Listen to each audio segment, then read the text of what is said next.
The morning sun cast long shadows across the agricultural domes of New Haven Colony when the first Zephyrian ships appeared in Kepler 4 for 2b sky. Commander Lee Dongwoo watched from the colony's command center as the crystalline vessels descended. Like predatory birds, their surfaces refracting the alien sunset into prismatic warnings.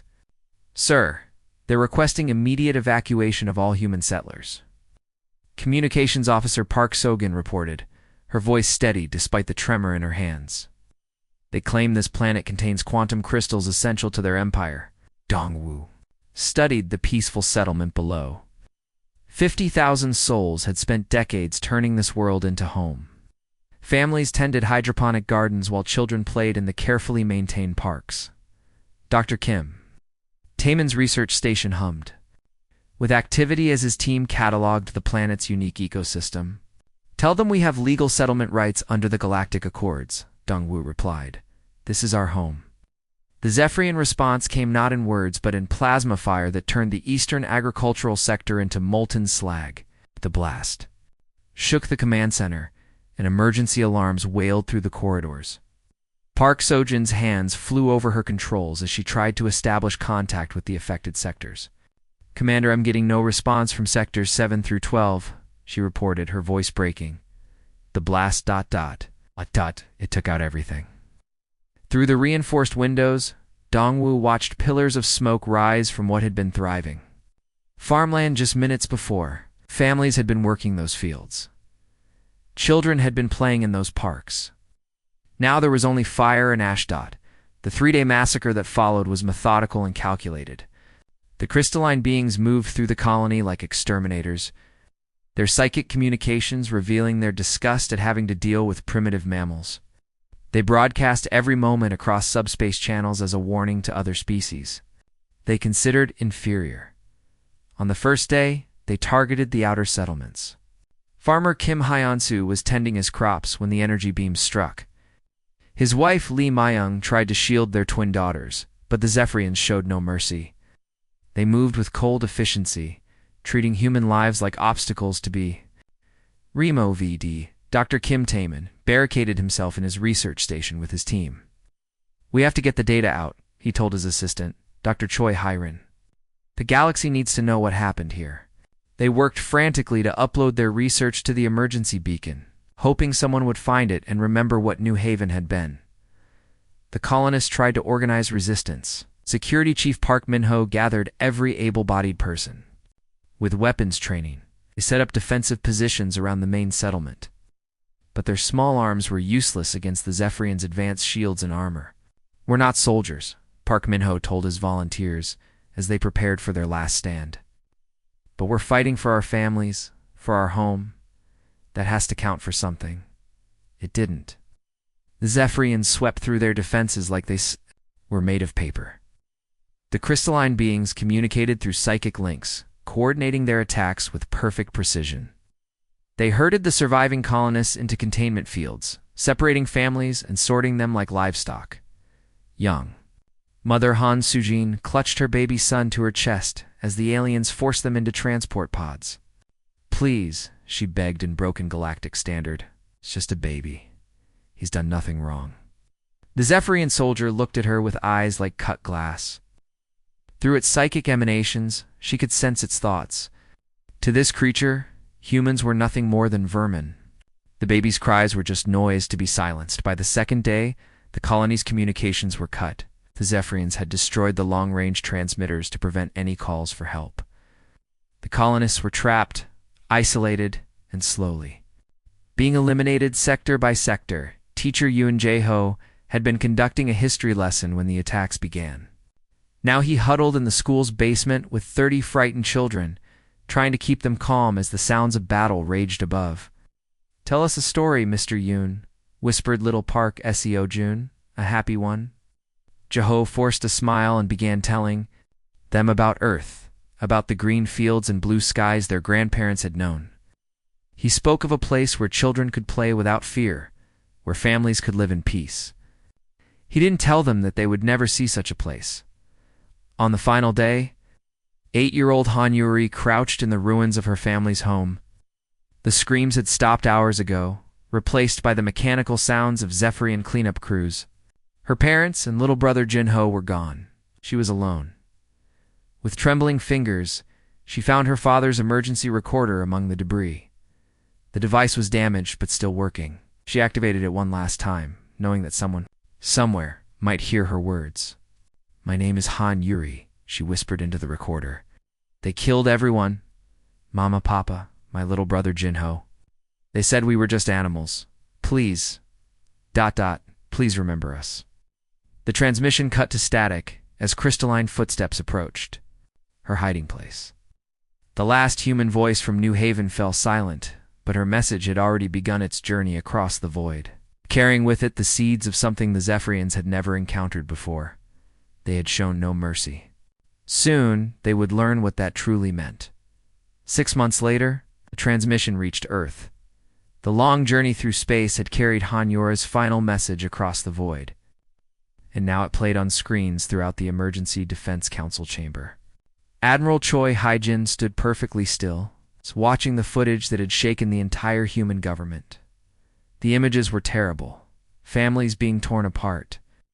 Children crying as they were forced into metal cages. Zephyrians moving through New Haven like they were cleaning out insects from their home. Every moment had been recorded and broadcast across the galaxy as a warning to other species. "The Zephyrian Collective has made their position clear," Admiral Haijin said as the final image of Yuri's terrified face faded to black. "They consider us inferior life forms unworthy of basic rights." President Najunho sat at the head of the long table, his hands clasped tightly together. Around him, the other council members stared at their screens in horror. Right. Defense Minister Kim Sang-woo had tears in his eyes. Foreign Secretary Lee Yoon-ji looked like she might be sick. "What are our options, Admiral?" the president asked, his voice barely above a whisper. Admiral Haijin had been preparing for this moment since the transmission arrived. She had studied every piece of data, every strategic analysis, every possible response. Diplomatic protest will be ignored. Limited military action will be seen as weakness. Her expression hardened like steel. But there is a third option, which is, we show them what happens when you mistake human compassion for weakness. The room fell silent. Everyone understood what she meant, but no one wanted to say it out loud. For 300 years, humanity had been the peaceful race. In the galaxy, they were the diplomats, the traders, the explorers. They built schools and hospitals on alien worlds. They shared their technology freely and helped other species solve their problems. Within hours, Earth's response began. But it wasn't what anyone expected. There were no angry messages sent to the Zephyrian government. No warships launched toward their territory. No emergency meetings with other alien species asking for help. Instead, there was silence. Trade routes that had operated for centuries suddenly shut down. Human cargo ships that had been carrying goods between worlds simply vanished. The great space stations that humans had built as rest stops for travelers went dark. Communication channels that had buzzed with human voices for generations became quiet. Captain Park Dongmin received his orders while his merchant vessel was docked at a Centauri trading post. "Return to Earth immediately," the message read. "Tell no one where you're going. Leave everything behind." He had been trading with the blue-skinned Altarians for 20 years. They were his friends, his business partners. But the orders were clear. He powered up his ship and left without saying goodbye. The same thing happened throughout the galaxy. Dr. Song Min-kyung abandoned her research station on Vega Prime, leaving behind years of work on alien medicine. Engineer Yu Jae-soon shut down the fusion reactor. He had been building for the Kepler colonies and disappeared into the night. The Zephyrians watched this retreat with satisfaction. "The mammals flee like cowards," their high command announced. "They know they cannot stand against superior beings." Other alien species began to whisper among themselves. The Altarians wondered if humans were really as brave as they had seemed. The Vegan Council debated whether they should distance themselves from Earth before the Zephyrians decided to punish them too. "I always knew they were weak," announced Ambassador Crix of the Centauri Republic during a Galactic Council meeting. "They talk about peace and cooperation, but when faced with real strength, they run away." The Zephyrians expanded into former human territories, claiming trade routes and settlements that had been abandoned. They moved their fleets into systems that humans had explored and colonized. They took over the space stations and research facilities, treating them like prizes of war. None of them understood what was really happening in the depths of the Sol system. While the galaxy celebrated human cowardice, something far more dangerous was awakening on Earth, in hidden facilities. Beneath the mountains of Asia, scientists worked around the clock. Dr. Lim Hei-wan had been a peaceful researcher before the New Haven massacre. Now she studied weapons technology with the focus of someone who had seen too much evil in the universe. "We need to understand their biology," she told her team. "Every strength they have, every weakness they try to hide, we need to know them. Better than they know themselves?" In the shipyards of Mars, workers who had once built cargo vessels and exploration ships now crafted something entirely different. Chief Engineer Bae Sung-ho supervised the construction of vessels that looked nothing like the peaceful ships humanity was known for. These were built for war, designed by minds that had been changed forever by the images from New Haven. "They think we're afraid," he told his crews. "Let them think that. Fear makes people stupid. Stupid enemies are easier to defeat." The Zephyrians continued their expansion, confident that humanity would never challenge them again. They had shown their strength, demonstrated their superiority. The galaxy's most peaceful species had learned their place. But in the quiet of the Sol system, humanity was learning something too. They were learning that sometimes peace could only be preserved through strength, that sometimes compassion required terrible choices, that sometimes the only way to protect the innocent was to become something you never wanted to be. The silence from Earth stretched on. The galaxy began to forget about humans entirely. That was exactly what humanity wanted. They were preparing for something the Zephyrians had never faced before. That conquest? Not expansion, but justice. And when it came, it would be swift, precise, and utterly without mercy. 2 years passed in deceptive quiet. The galaxy had forgotten about humanity, believing they had retreated in fear after the New Haven massacre. But in the hidden depths of the Sol system, something extraordinary was taking place. Engineer Yoon Sung-ho had not slept properly in months. He worked 18-hour days in the secret shipyards of Europa, deep beneath the moon's icy surface. His team had grown from a handful of designers to thousands of the best engineers humanity had ever produced. They were building vessels unlike anything humans had ever constructed before. "These aren't exploration ships," Sun-ho told his assistant, Park Ji-won. Yes. They watched the latest prototype take shape. They're predators, built for one purpose only. The ships were sleek and deadly, their black hulls absorbing light like hungry shadows. Every line had been calculated for maximum efficiency in combat. These were not the peaceful vessels that had carried humans to the stars. These were weapons born from grief and shaped by purpose. Dr. Lim Yun-soo worked in a laboratory on Titan, surrounded by equipment that had cost more than most planets' entire budgets. She had been a medical researcher before New Haven, studying ways to help different species live together peacefully. Now she studied how to destroy the crystalline biology of the Zephyrians. The quantum disruption matrix is ready for final testing. She reported to the War Council via secure transmission. Around her, the galaxy's most brilliant minds worked in focused silence. They had abandoned their former research, their peaceful projects, their dreams of a better universe. All of that had died with the children of New Haven. "Their exoskeletons are made of living crystal," Dr. Lim explained to her team. "It's their greatest protection, but also their greatest weakness. If we can disrupt the quantum bonds that hold the crystal together, their armor becomes useless." The testing was brutal and precise. They had obtained samples of Zephyrian technology from old trade agreements, back when humanity still believed in peaceful cooperation. Now those same samples were being used to design weapons that could tear apart their creators.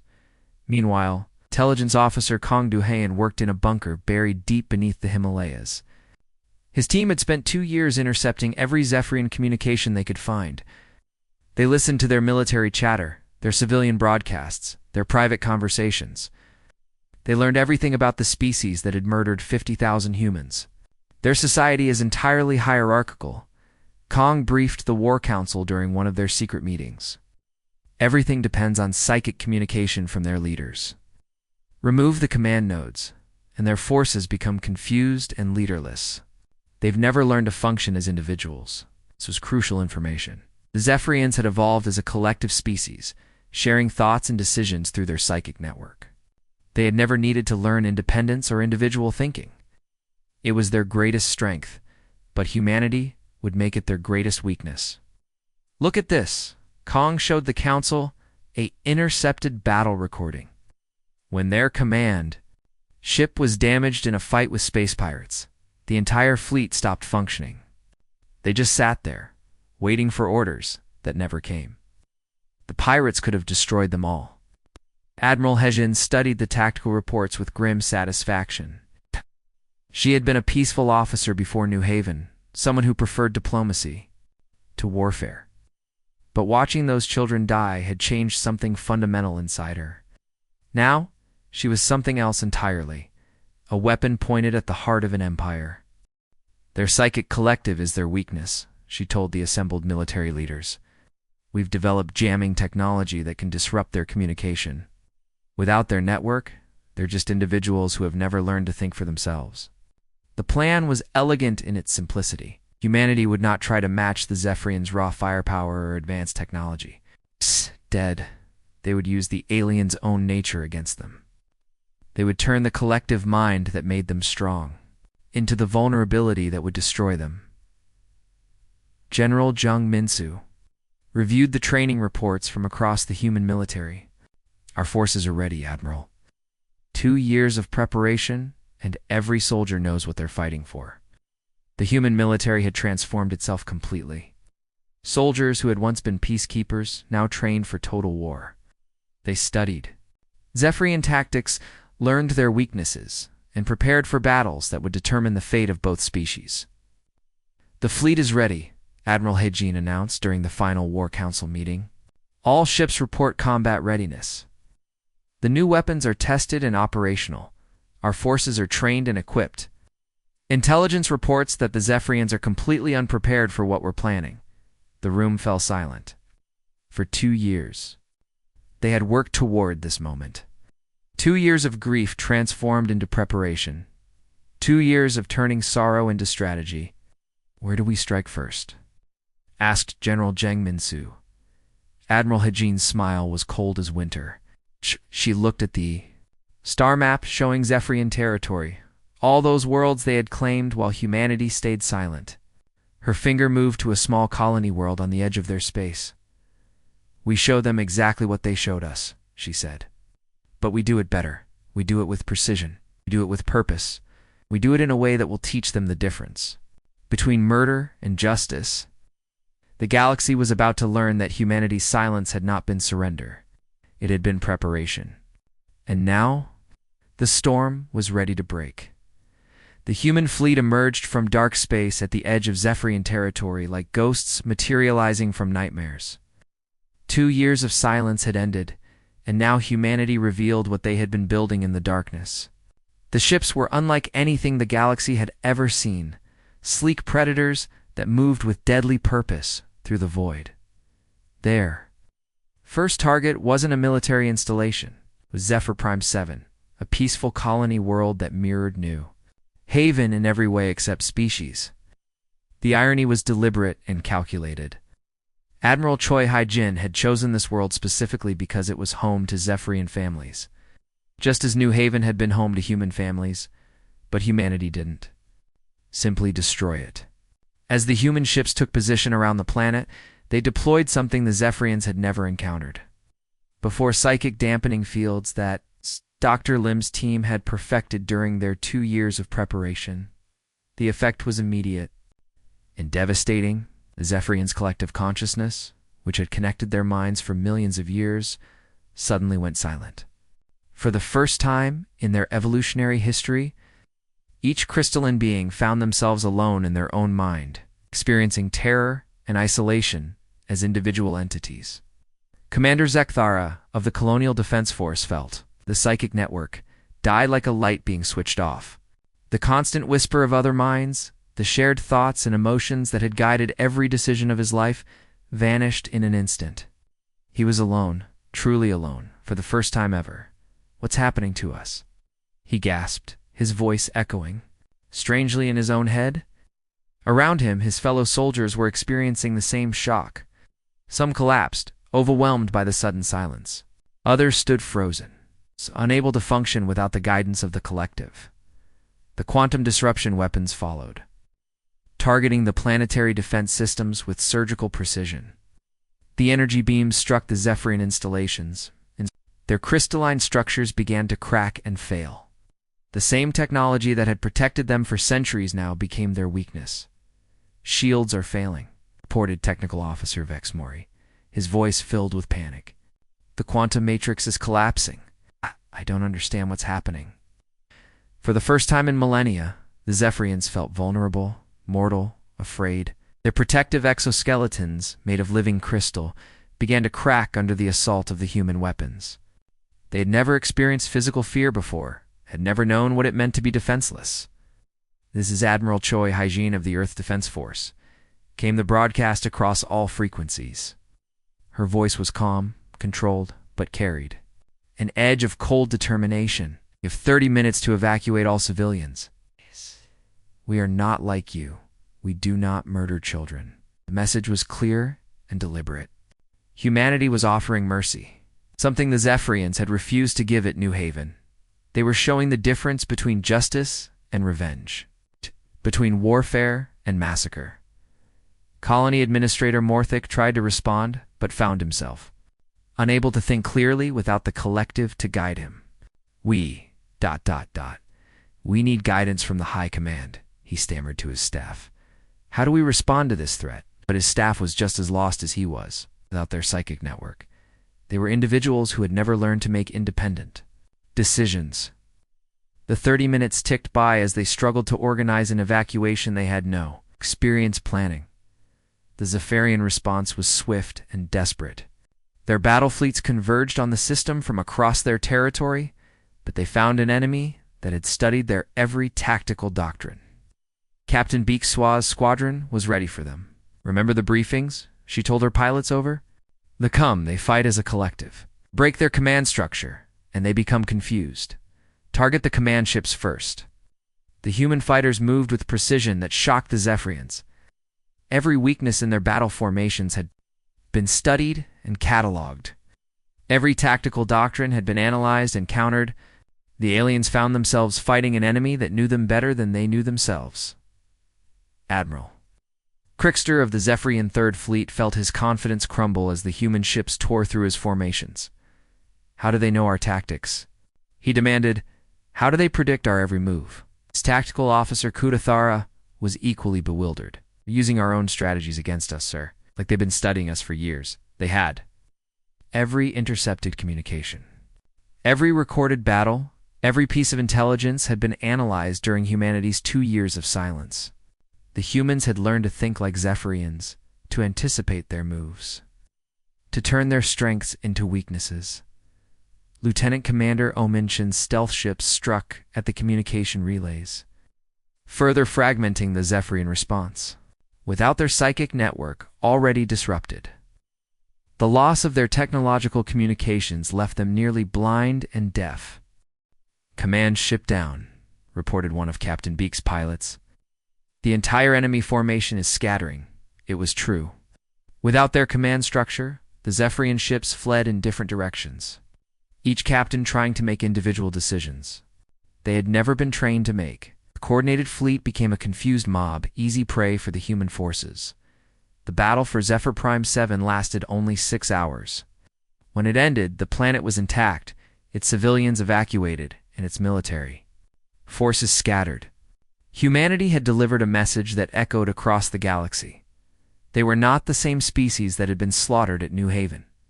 They had learned, adapted, and evolved into something the Zephyrians had never faced before. The reckoning had begun. The war ended not with the Zephyrians' extinction, but with something far more profound: their transformation. What had taken 6 months of brutal fighting across dozens of star systems concluded not with the destruction of an entire species, but with their complete rebirth as something entirely new. Colonel An Sungmin stood on the command deck of the monitoring station, orbiting former Zephyrian Prime, watching the planet below through the viewport. The crystalline cities that had once housed millions of collective minds now sheltered small communities of individuals, learning to live as separate beings for the first time in their species' history.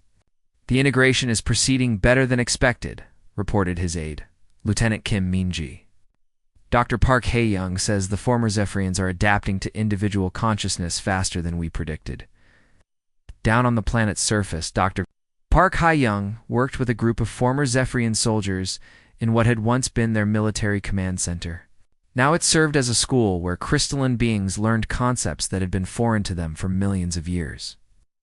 "Today we will discuss personal responsibility," Dr. Park told the class of 20 former warriors. "Each of you must learn to make decisions based on your own thoughts and feelings, not on the commands of others." The student who had once been Commander Zekthera raised his hand hesitantly. Speaking aloud still felt strange to him, but he was learning. "Teacher Park, what happens if I make the wrong decision?" In the collective, wrong decisions were corrected by the group mind. "That's what learning is," Dr. Park replied patiently. "You make mistakes, you understand why they were mistakes, and you try to do better next time. This is how individuals grow." The crystalline beings, stripped of their psychic network and military power, were forced to rebuild as individuals rather than a collective hive mind. They learned to speak aloud instead of communicating through thought. They made personal decisions instead of following group commands. Most importantly, they began to take responsibility for their own actions. Former Administrator Morthic had been one of the leaders who ordered the attack on New Haven. Now he worked in a small farming community, learning to grow food with his own hands. The work was hard and unfamiliar, but he was beginning to understand something he had never known before: the value of individual effort. "I was part of the decision to destroy your colony," he told his human supervisor, Farmer Lee Dong-soo. "Did not think of the individuals who would die. I only thought of the collective's needs." Lee Dong-soo looked at the crystalline being who was carefully tending a row of vegetables. "That's the past," he said. "What matters is what you choose to do now, as yourself." The proud conquerors became students, learning to live as the very thing they had despised: thinking, feeling, individuals. They discovered emotions they had never experienced as part of the collective loneliness. Doubt, but also personal pride, individual friendship, and the satisfaction of personal achievement. On the restored surface of New Haven, Captain Lee Subin stood before the memorial erected where the colony school had once stood. The planet had been rebuilt, not as it was before, but as something new. Human families had returned, but now they lived alongside small communities of former Zephyrians who were learning to be individuals. The names of all 50,000 victims were carved into black granite, with Han Yuri's words inscribed below. "Please remember us." We remembered, Subin whispered to the memorial, and we made sure they would never forget. Nearby, a small Zephyrian child, one of the first generation born without the collective consciousness, played with human children. In the rebuilt park, the young crystalline being had never known the group mind that had defined his species for millions of years. To him, thinking for himself was natural. Other alien species watched nervously as humanity returned to their exploration and trade routes, but now every civilization understood the price of mistaking human compassion for weakness. The galaxy had learned that humans could be merciful, but mercy refused became justice delivered. The Altarians, who had once mocked human cowardice, now treated human diplomats with careful respect. The Centauri Republic, which had tried to claim abandoned human territories, quickly returned everything they had taken. Word spread throughout the galaxy: humanity was still peaceful, but they were no longer helpless.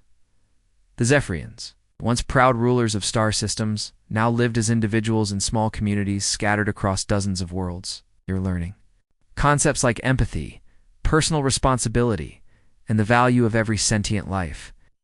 The transformation was slow and sometimes painful, but it was real. Former High Commander Vekvala had been the one who gave the order to broadcast the New Haven massacre across the galaxy.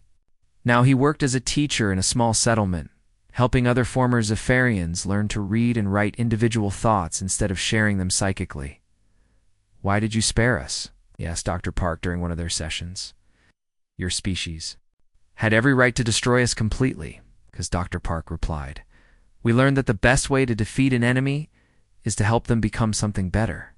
They had pleaded for mercy in their final days as a collective, but Earth had shown them something better, the chance to become worthy of mercy themselves. The humans had not sought to destroy their enemies, but to transform them into something that could never again commit such atrocities. In the end, humanity's greatest victory wasn't conquest, but conversion. They had turned their enemies into something new entirely, proving that the most devastating weapon wasn't destruction, but the power to transform hatred into understanding. The memorial's final inscription read simply, "They thought mercy was weakness. They learned that vengeance could be justice."